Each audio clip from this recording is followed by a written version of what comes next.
오늘 우리에게 주시는 주님의 말씀은 사도행전 9장 10절에서 22절입니다.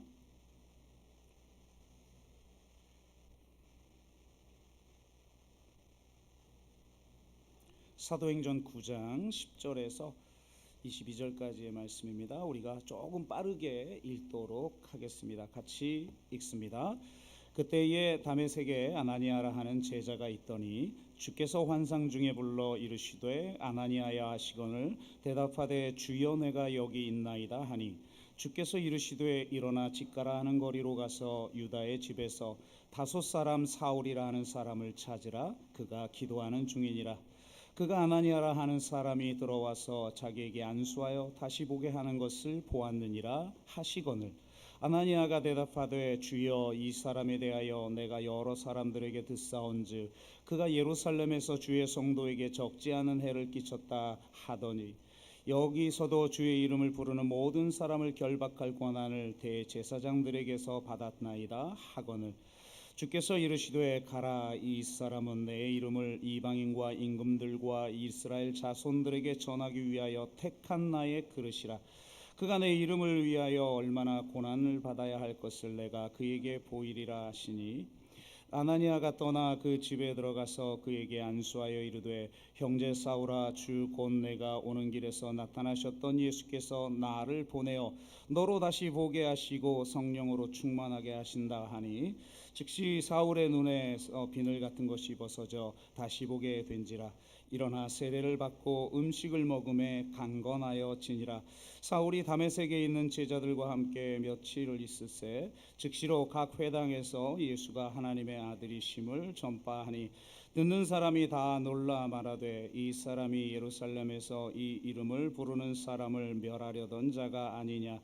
여기 온 것도 그들을 결박하여 대제사장들에게 끌어가고자 함이 아니냐 하더라. 사울은 힘을 더 얻어 예수를 그리스도라 증언하여 다메섹에 사는 유대인들을 당혹하게 하니라. 아멘. 네,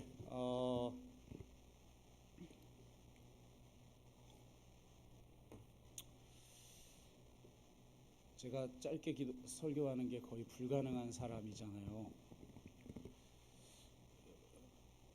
그래서 구조를 바꿔가지고 끝나는 마지노 시간을 12시로 정했습니다. 카운트를 해야 되기 때문에 제가 그 시간에 맞춰야 되는데 카운트를 하기에 지금 30분 조금 넘게 남아서 이게 도대체 이 시간 안에 제가 설교가 가능할까 이런 생각이 드나 여하튼 해보겠습니다. 그러려면 지금 원고를 안 보고 해야 될 상황일 것 같은데 매년 송구영신 예배 이제 제가 이번에 재직 수련회 하면서 옛날에 했던 내용들을 보고 좀 놀랐어요. 와, 정말 내가 무지막지했구나. 거의 신학교 대학원 수준의 강의들을 그동안 했었구나 이런 생각이 들고, 사실 송구영신 예배 때도 어떻게 보면 지금 현 시대 그리고 현 사태 이것들을 좀 읽을 수 있는 그런 좀 큰 이야기들을 주로 했었습니다. 아무래도 한국 교회와 또 세계에 대한 시대 그런 것들을 분별할 수 있고 통찰할 수 있는 시각, 그것이 없으면 소위 시대의 표적들을 읽을 줄 아는 영적인 눈을 갖지 않으면 그냥 살아왔던 대로 살아가고 또 교회들은 해왔던 대로 해오고 주장해왔던 것들 계속 주장하다 보니 한국 교회가 지금 이 지경까지 왔기 때문에 우리는 최소 10년 후를 내다보면서 우리가 매해 어떻게 해야 할까에 대한 이야기들을 하다 보니 좀 큰 이야기들, 시대를 읽을 수 있는 이야기들, 한국 교회가 좀 나아갈 방향, 그리고 그 방향 속에서 우리 교회는 무엇을 할 것인가, 좀 이런 얘기를 했는데요. 이번에는 하나님이 조금 작은 이야기를 할 마음을 좀 주셨습니다. 그래서 그런 이야기들을 좀 예외적인 것 같은데요. 그런 이야기들을 좀 하고 카운트다운을 할 수 있도록 하겠습니다. 보네퍼는 신도의 공동생활에서 이렇게 말했어요. 홀로 설 수 없는 사람은 함께하는 것을 조심하고 함께할 수 없는 사람은 홀로 서기를 조심하라. 그러니까 홀로 서기와 함께하기, 이 두 가지 모두가 중요하고 이것의 균형을 갖출 때 우리가 우리의 나다움을 가지고 살고 또 공동체가 공동체답게 된다라는 거죠. 그래서 이 두 가지는 항상 함께 가야 되는데 이게 좀처럼 어렵습니다. 특히 현 시대는 신자유주의 시대 아닙니까? 그러니까 자유주의, 자본주의뿐만 아니라 자유주의가 디폴트 값이죠. 보수도 자유주의를 주장하고 진보도 자유주의를 주장하는 시대 아니겠어요? 보수는 자유민주주의를 주장하고 소위 말해서 이 진보는 소위 이제 진보적 자유주의를 주장하죠. 그러니까 자유주의는 기본값이에요. 그래서 개인의 인권과 개인의 권리가 매우 중요한 시대. 그래서 자기 개발서들도 전부 어떻게 하면 홀로 설 수 있을 것인가, 이런 이야기를 합니다. 핵 개인의 시대가 되었으니 더욱더 홀로 서기가 중요해지죠. 너무 엄혹한 현실이에요. 그러니까 이 젊은이들이 이 홀로 서기를 스스로 준비하느라고 죽어나가는 거죠. 도대체 $10,000 되던 시대에도 성장 주장하면서 $30,000, 유럽은 $10,000대 복지국가가 완성이 되지 않았어요. 근데 우리는 $30,000 돼도 복지국가에 대한 이야기를 하면 종북 좌파가 되는 이런 시대에 살고 있으니 얼마나 사는 게 이렇게 각박하냐 이 말이에요. 그러니까 참 어떻게든 살아남으려면 내가 내 개인의 몸값을 만들어내야 하니까 결혼도 포기하고 또 결혼을 하더라도 아이를 포기하고 그렇게 살아갈 수밖에 없는 시대에 살죠. 근데 저는 그런 시대일수록 정말 교회가 중요하고 함께하기의 중요성을 우리가 붙드는 게 굉장히 중요하다, 이런 생각을 하게 됩니다. 자유주의적인 영향을 가지고 있다 보니까 기독교의 구원이라는 것도 내 개인이 구원받을 수 있는가 없는가, 죽은 후에 천국 갈 수 있는가 없는가, 그러려면 내 행위가 안 되고 내 믿음이 있어야 되는데 정말 내가 믿음이 있냐 없냐, 이게 중요한 거잖아요. 그래서 날 구원의 확신이 있느냐 이거 묻고, 내 개인이 중요한 거죠. 그런데 성경을 보면 구원이라는 것은 하나님 나라 백성의 공동체에 편입되는 것을 구원으로 이야기를 하고 있단 말이에요. 그래서 성경은 내 개인의 실존 속에서 내 개인이 예수 그리스도를 영접하는 부분과 내가 하나님 나라의 백성의 공동체가 되어 그의 나라와 그의 의를 살아가는 삶을 사는 것 둘 다를 강조하고 있다는 거죠. 이 둘의 균형을 우리가 가져야 한다라는 것입니다. 그런 의미에서 진정한 공동체가 뭐냐, 이건 지금 중간중간 생략하면서 하려다 보니까 헷갈리는데요. 서로 의존하는 거예요. 함께 서기는 서로 의존하기 하고 같은 말이에요. 그러니까 서로 잘 의존할 수 있는 사회, 그게 사실은 건강한 사회고 신뢰할 수 있고, 혼자 우뚝 서는 것만 강조하면 사회는 무너지게 돼 있어요. 홀로 설 줄 아는 힘을 키워야 하지만 동시에 서로 의존할 수 있는 사회, 그것이 신뢰가 있는 사회라는 것을 알 수가 있어요. 기독교도 마찬가지죠. 성경에 보면 우리는 막 위대한 위인들 되게 좋아해요. 와, 저런 믿음을 가져야지, 나도 저렇게 영웅적으로 살아야지, 하나님 앞에 헌신하고 쓰임 받아야지, 그렇게 말하지만 성경을 가만히 보면 위인들만큼 찌질한 사람도 별로 없어요. 그죠? 모세 보세요.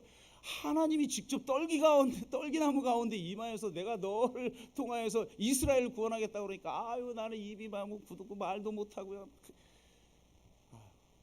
역사상 가장 위대한 지도자라는 다윗도 세상에 자기 부하 아내를 취해가지고, 도대체 그게 인간이죠. 그게 드러내지 않았을 뿐이지만 우리 모두가 그렇지 않습니까?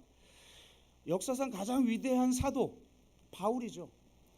오죽하면 기독교를 비판할 때 내가 예수는 믿어도 이 바울교는 도대체 못 받아들이겠다 이럴 정도로 비판을 합니까? 그 정도로 사실 기독교의 영향력은 예수님보다 도리어 바울이 더 큰 영향력을 끼쳤다라고 할 정도의 위대한 사도인데, 그 위대한 사도가 정말 위대한가?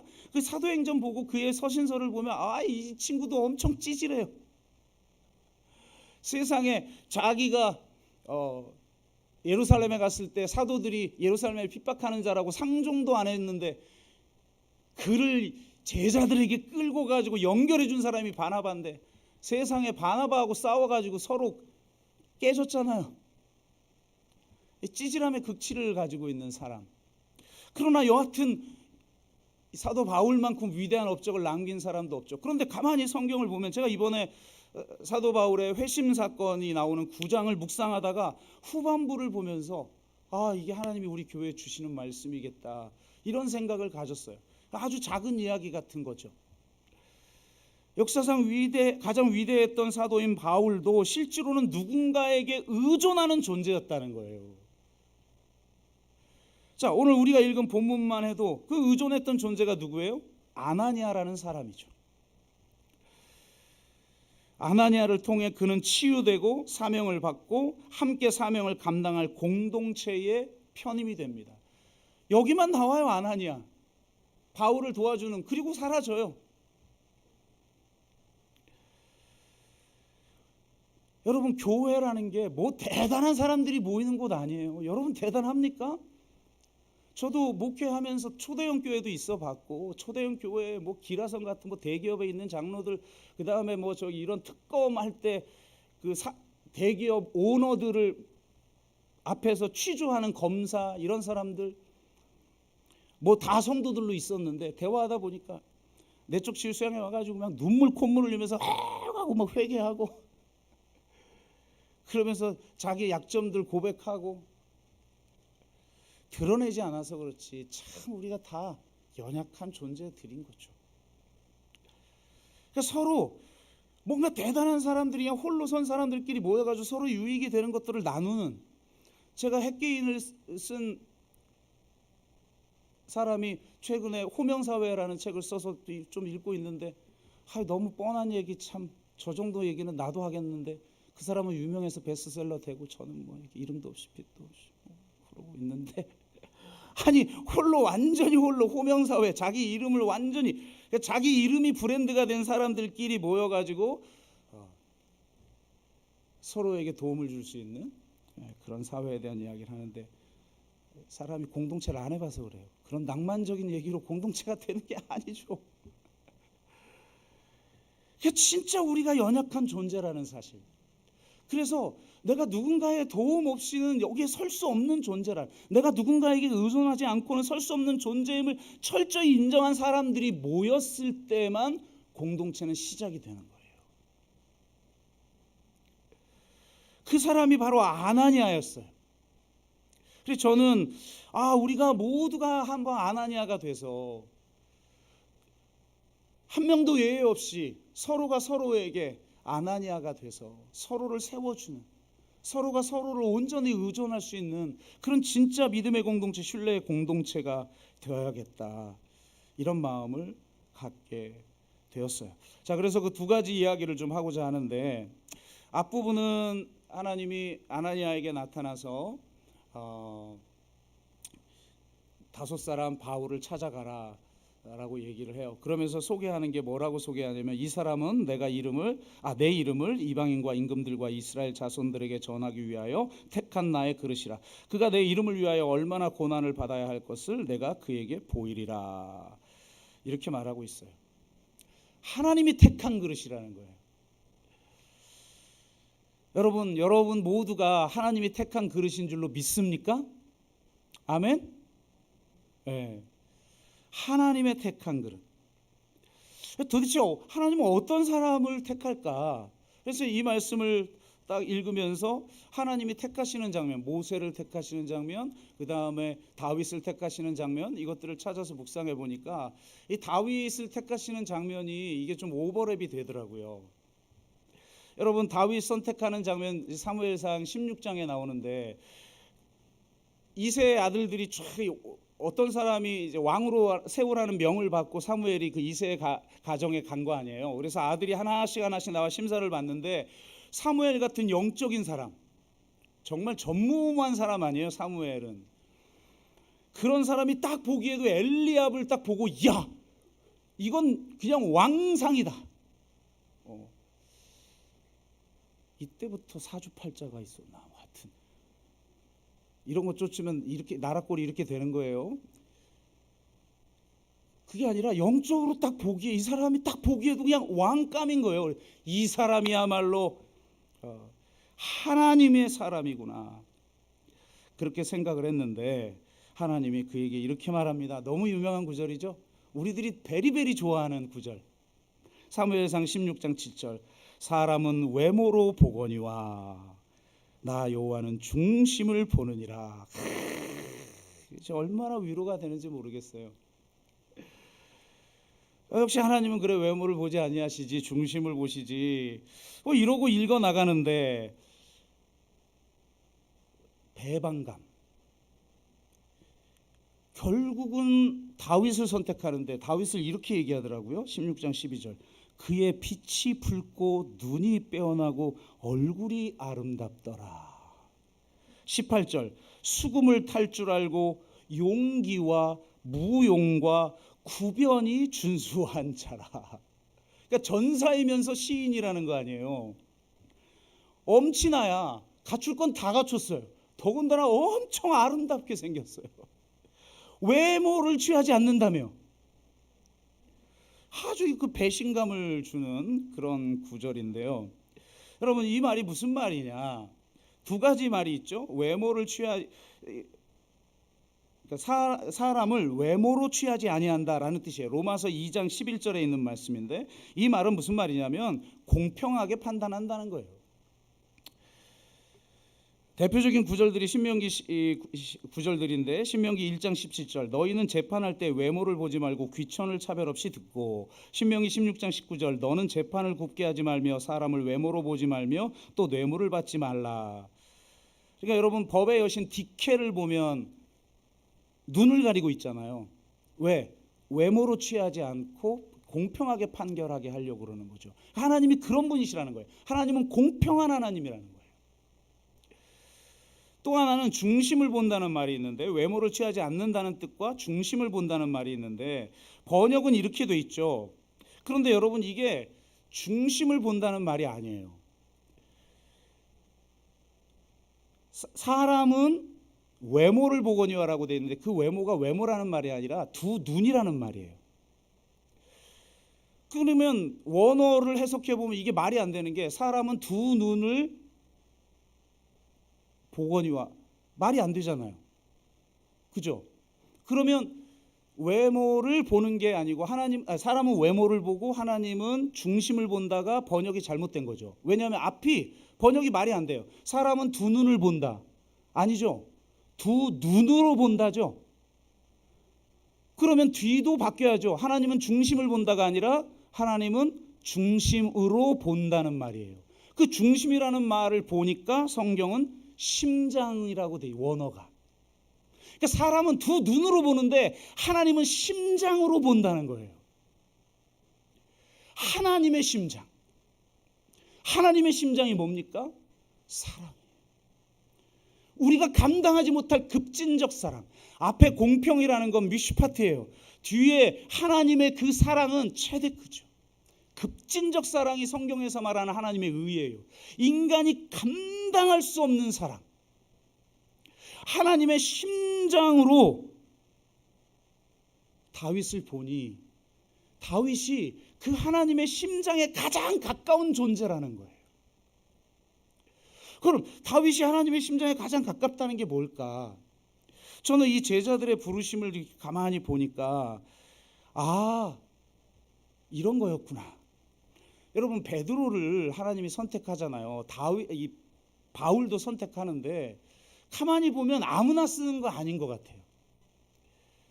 그러니까 바울은 그냥 꼴통 율법, 꼴통 그냥 바리새, 자기 스스로 말하기를 바리새인 중에 바리새인이다. 그러니까 예수를 죽일 수밖에 없는 열혈 바리새파 사람인 거예요. 진짜 율법에 정통하고 진짜 율법을 사랑하고 하나님을 사랑하는 사람. 잘못 사랑했지만. 베드로도 보세요. 그러니까 베드로도 그렇고 바울도 그렇고 하나님이 어떤 사람을 쓸까? 진짜 잘못되더라도 진실되게 잘못되는 사람, 열정적으로 잘못되는 사람, 어설프다고 미지근한 사람을 하나님은 쓸 수 없어요. 진짜 율법자 학자. 그리고 베드로 보세요. 열혈남이잖아요. 열혈 신자잖아요.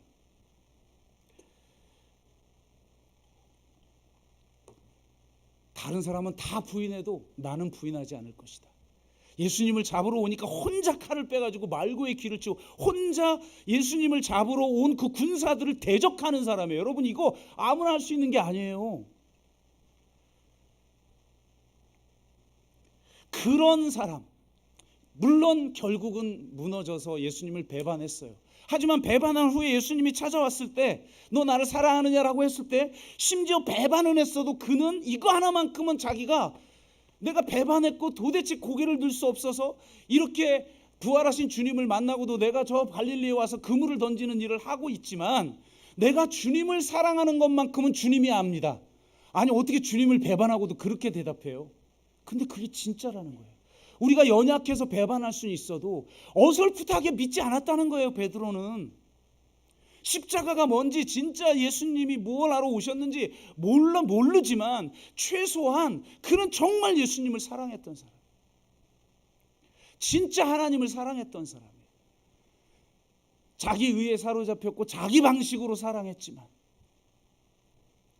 그런 사람에게 찾아오셔서 자기를 배신한 그를 끝까지 사랑하는 주님의 사랑을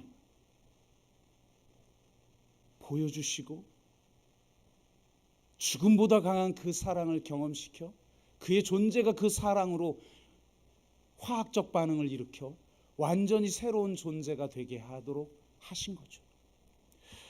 마찬가지예요. 사도 바울도 예수쟁이들을 다 잡아서 죽일 정도로 하나님을 사랑한 거예요. 베드로가 예수님을 사랑했듯이 바울은 하나님을 사랑해서 저 이단들을 죽이지 않으면 견딜 수 없을 정도의 열정을 가진 진짜 백이었던 거죠. 바로 그에게 찾아오셔서 하나님의 심장이 뭔지를 보여주신 거예요. 하나님을 사랑하는 사람에게 하나님의 사랑을 보여준 거예요. 하나님을 사랑하지 않는 자는 하나님의 진짜 사랑이 뭔지를 이론적으로는 머리 굴릴 수 있을지 몰라도 진짜 사랑을 경험할 수 없어요. 그래서 하나님의 심장, 하나님을 사랑하는 자에게 하나님의 사랑을 경험시켜서 단지 하나님을 사랑하는 것만으로는 될 수 없다는 것을, 진짜 하나님의 사랑을, 이 하나님의 심장을 경험한 거죠. 다윗도, 베드로도, 바울도. 여러분, 하나님을 사랑하는데 멈추지 마십시오. 하나님의 심장을 가지십시오. 하나님의 사랑을 경험하십시오. 그 진짜 사랑을 경험해야 우리도 사랑할 수 있어요. 그래서 사도 바울은 뭐라고 나중에 고백하느냐? 빌립보서 1장 8절. 내가 예수 그리스도의 심장으로 너희 무리를 얼마나 사랑하는지 너희들이 알았으면 좋겠다. 내가 하나님을 사랑하는 것으로는요, 사람 사랑 못합니다. 이게 무서운 거예요. 그런데 하나님의 심장, 하나님의 사랑을 내가 경험하면 예수 그리스도의 심장으로 우리가 사람을 사랑할 수 있습니다. 아멘. 그런 사람을 만들어 하나님은 복음의 증인이 되게 하는 거예요. 우리 모두가 이런 하나님의 사랑을 경험하는 저와 여러분 되시길 주 이름으로 축복합니다. 시계를 보면서 설교하니까 너무 쫄려요. 10분 남았네. 그래서 택한 거예요, 하나님이. 그러니까 그 택한 자를 하나님이 만나서 막 성령 부어주고 막 능력 주고 그래서 알아서 세우면 될 텐데 하나님은 그렇게 안 하세요. 내가 무엇을 하리까 그랬더니 기다려, 너에게 뭘 할지 알려줄 사람이 있을 거야. 이야, 기가 막히지 않아요? 하나님은 사람을 통해서 일하기를 원하세요. 하나님은 아나니아를 통해서 바울을 세우기를 원하시는 거예요. 아나니아 보세요. 참 멋있는 사람인 것 같아요. 저 이번에 사도행전 강해하면서 스데반에 완전히 빠져버렸고, 이번에 말씀 준비하면서 아나니아 너무 멋있나. 하나님이 5사람 바울에게 가라 그랬더니 뭐라 그러냐면, 하나님 저 사람 지금 예루살렘에서 그냥 우리 교회를 완전 쑥대밭을 만들고 지금 다메섹까지 와서 이 성도들을 다 잡아 죽이겠다라고 하는 사람인데 어떻게 그 사람에게 가라고 합니까? 도저히 이해할 수 없는 명령이죠. 하나님이 설명을 아주 간단하게 합니다. 가라. 여러분, 하나님이 뭐 자세한 설명도, 이거 내 택한 그릇이야, 가요 그냥. 아니, 가라. 사울은 내가 택한 그릇이야, 이 한마디 듣고 여러분 갔다가 나 잡아서 감옥에 가두고 나 죽이면 어떻게 해요? 그러니까 지금 아나니아는 목숨을 걸고 간 거예요. 예수쟁이들을 다 잡아 죽이는 사울에게 소문 듣고 지금 두려워 떨고 다메섹으로 오고 있다. 다메섹에 살고 있던 성도가 그 소문을 들은 거예요. 그렇게 두려워할 상황에서 그에게 가라 하는데 가라라는 명령 한마디에 가요. 멋있잖아요. 우리는 변명이 너무 많아. 계산이 너무 많아. 내 이성이 허락해야 움직여요. 그건 믿음의 사람들이 아니에요. 그건 확률의 세계에 사는 사람. 계산을 해서 확률이 높은 그걸 추구하는 거예요. 그건 믿음이 아니에요. 믿음은 확률이 제로인데 하나님이 가라 그럼 가는 거예요. 아멘? 뭔 아멘이 이렇게 없어? 그게 믿음이에요. 기도하다 응답 받으면 그 저지르는 거지. 머리로 계산하고 나 깝깝스러워 진짜. 그렇다고 계산하지 말라는 건 또 아니죠. 제가 늘 얘기하지만 영적인 사람은 좀 합리적이 됐으면 좋겠고, 합리적인 사람은 제발 좀 영적이 됐으면 좋겠다. 그 말씀이죠. 가요. 가가지고 뭐라고 말하냐면 형제 사울. 하나님 앞에 한마디 들었다고 자기들을 막 잡아서 죽인 그 도당의 우두머리한테 가자마자 형제요. 멋있잖아요. 인간적으로 이 사람이 사랑스러워? 아니요, 계산하고 전에 나에 배반했지. 저번에 아마 이상한 짓 했지. 사람은 바꿔 쓰는 거 아니라는데. 제가 진짜 목회하면서 사람은 바꿔 쓰는 거 아니라는 맛을 처절하게 경험하는데 내가 믿음 하나 때문에 끝까지 포기하지 않는 거예요. 형제 사울아, 멋있잖아. 자기들을 지금 잡아 죽이는 자를 향해. 그러면서 그에게 안수하여. 사도 바울이 누구에게 안수받고 능력받은 줄 알아요? 아나니아라는 사람이에요. 그래서 눈 고치고 성령 충만 받고 그 다음에 멋있어요.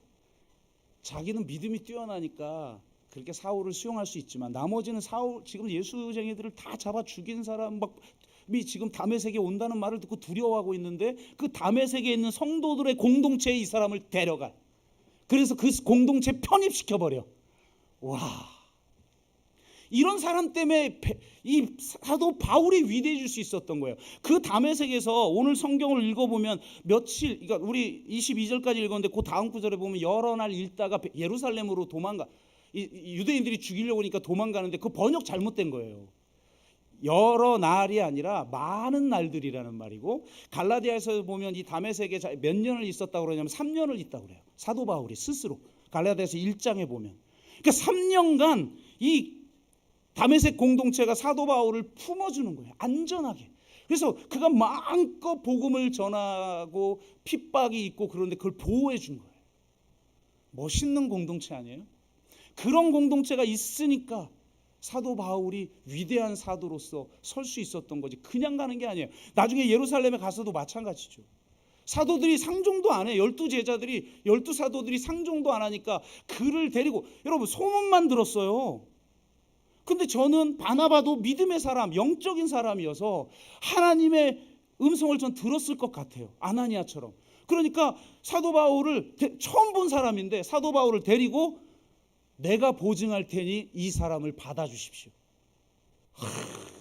바나바라는 멋있는 사람이 있어서 지금의 사도 바울이 있는 거예요. 제 인생도 가만히 보면요, 제가 뭐 얼마나 잘 나가면 잘났겠어요. 너무 허점도 많고, 목사로서 솔직히 저는 하나님이 왜 목사로 불렀는지 아직도 저는 이해가 잘 안 돼요. 참 하자가 많은데 여기까지 그나마 근근히 올 수 있었던 것은 내 주변에 아나니아가 있었기 때문이에요. 제 아내라는 아나니아. 물론 뒷말은 생략하고 오늘 마지막 날이니까 더 깊게,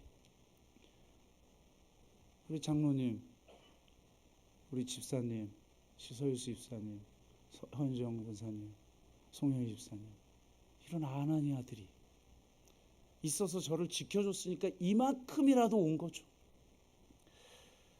그러니까 저는 진짜 축복이 뭘까? 4분 남았습니다. 사람들 막 축복받고, 한국 교회는 막 다 축복받고 뭐 형통한 거 이거 되게 좋아하죠. 그래서 사람들이 좋아하는 사람 하라고 그러면 전부 성공한 사람. 다 누구죠? 요셉, 다니엘. 우리 아들을 다니엘과 같은 총리 됐으면 좋겠다는 거죠. 내가 보니까 그 총리 되지 마세요. 기독교인 총리 다 이상해. 근데 다 그걸 좋아해요. 요셉. 여러분 요셉 보니까 뭐 제가 시간이 없어서 막 생략하고 지금 넘어가야 되겠네. 창세기 보니까 여호와께서 요셉과 함께 하심으로 그가 형통한 자가 되어. 하나님이 하시면 여러분 형통할 줄로 메시아입니다. 할렐루야. 이것도 안 믿어요? 이거 너무 좋아하잖아요. 그런데 그러니까 한국 성경은 한국의 신학과 영성이 반영된 번역들이에요. 이 원래 형통이라고 하는 말이 히브리어로 마졸리아흐라는 말인데, 이거는 짤라흐의 사역형 동사예요. 그럼 여러분 사역형 동사가 뭔지 알죠? 뭘 하게 하다라는 거예요. 그러니까 만약에 이게 짤라흐의 기본형 동사면 형통하다,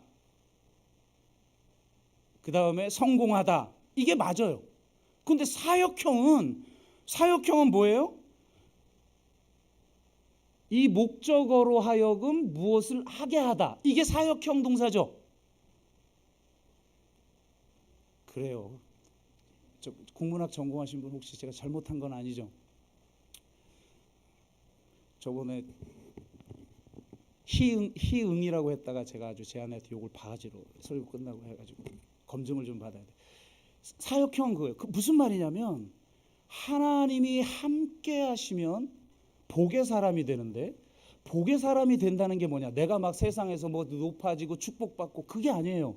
하나님이 함께 하시니 형통하였다가 아니라 원어는 사역형이에요. 무슨 말이에요? 그가 누군가를 형통케 하는 사람이 되었더라. 아멘. 진짜 그리스도인의 복은 내가 성공하는 거 아니에요. 내가 형통한 거 아니에요. 진짜 그리스도인의 복은 누군가를 형통케 하는 거예요. 누군가를 성공케 하는 거예요. 누군가를 하나님께 영광 돌리는 존재로 만드는 거예요. 그게 바로 아나니아죠. 그리스도인들을 핍박했던 사도 바울을 아무도 받아들이지 않았다면 지금의 사도 바울이 있을 수 없었는데, 아나니아 같은 사람이 그를 형통케 하고 그를 성공케 하고 그를 세워주고 그렇게 됐다는 겁니다. 저 뒤에서 체크를 해가지고 죽겠네. 자, 일단은 10초 남았답니다. 7, 6, 5, 4, 3, 2, 1. 우리 새해가 되었습니다. 하나님께 영광의 박수 올려드리고 앞뒤 좌우로 한번 인사합시다. 잘 오셨습니다. 축복합니다. 자, 이렇게 인사했으면 좋겠어요. 내년에 내가 당신의 아나니아가 되겠습니다. 네. 네. 자, 이제 1분 안에 마무리를 하고, 네, 제가 마무리 그 찬양하고 축도하고 마치겠습니다. 뭐 약속을 12시에 끝내기로 했으니까 해야죠.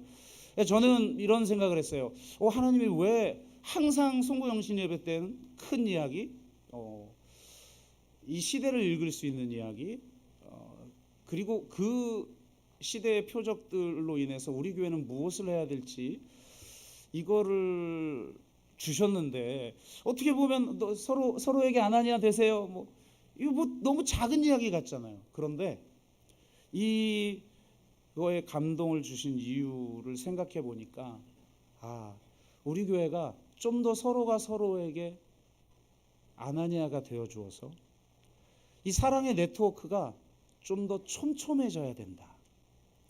셀별로도 뭐 행복하고, 우리 교회가 다른 일반 교회들과 다르게 선교적 교회로서 공평과 정의를 외치는 교회로서 이 시대에 하나님의 정의가 무엇인지를 실천하고 복음의 공공성을 실천하고 뭐 할 말 많아요. 그런데 정작 가장 기초가 되는 교회 공동체성이 사랑의 네트워크가 촘촘하지 않다면 무너진다. 우리 교회가 굉장히 대단한 비전을 가지고, 또 목사님 설교 대단하지는 않지만 만약에 대단하다 치고 엄청나게 대단해서 교회가 부흥한다? 그러지 않아요. 우리도 모르는 사이에 곳곳에서 아나니아의 역할을 한 사람들을 통해 교회가 여기까지 왔다. 아멘? 저는 그래서 그래, 우리가 버전 3.0, 물론 내년에 우리 버전 3.0을 한 발 내디디면서 갈 거예요. 가는데 그걸 제대로 가려면 사랑의 관계성이 더 촘촘해져야 되겠다. 그래서 정말 한 명도 예외 없이 나에겐 이분이 아나니아였어라고 고백할 수 있는, 단 한 명도 예외 없이 그렇게 고백할 수 있는 공동체가 되었으면 좋겠습니다. 역사상 35분 이내에 처음으로 설교를 해봤습니다. 네, 내년에는 짧게 설교할 줄로 믿고 한 박수로. 네. 아이고, 저도 늘 여러분 얘기 듣고 짧게 쉽게 이걸 하고 싶은데 참 만만치 않습니다. 어쨌든 내년에 한번 서로에게 아나니아가 되는, 그래서 이 교회에 아나니아 신드롬이 일어나는 그런 교회가 되기를 바라고, 그걸 위해서 저도 더 고민하고 어떻게 해야 이 교회가 그런 교회가 될까를 고민해서 그런 방향으로 잘 가보겠습니다. 네, 자 그러면 마지막으로 우리 패회송하고 축도하고 마치는데요. 우리 어차피 늦은 거 서로 좀 이렇게 옆 사람 손 한번 잡아주고 마지막 같이 좀 우리 교회를 위해 서로를 위해서 좀 기도하고 마칠까요? 마음에 너무 그냥 갈급함이 좀 있네. 한번 다 같이 일어나 보세요.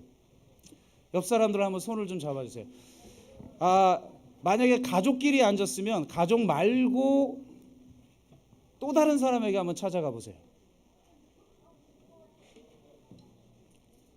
오늘 처음 오신 분들도 계신데 뭐 소외되지 않도록 누군가가 좀 찾아가서 좀 붙잡아 주시고, 처음 온 분들이 소외되지 않도록. 그리고 또 멀뚱멀뚱히 계신 분이 있을 수 있잖아요. 그런 분들 좀 제발 한 명도 그런 분이 없도록 이렇게 뒤에 살피고 찾아가 보세요.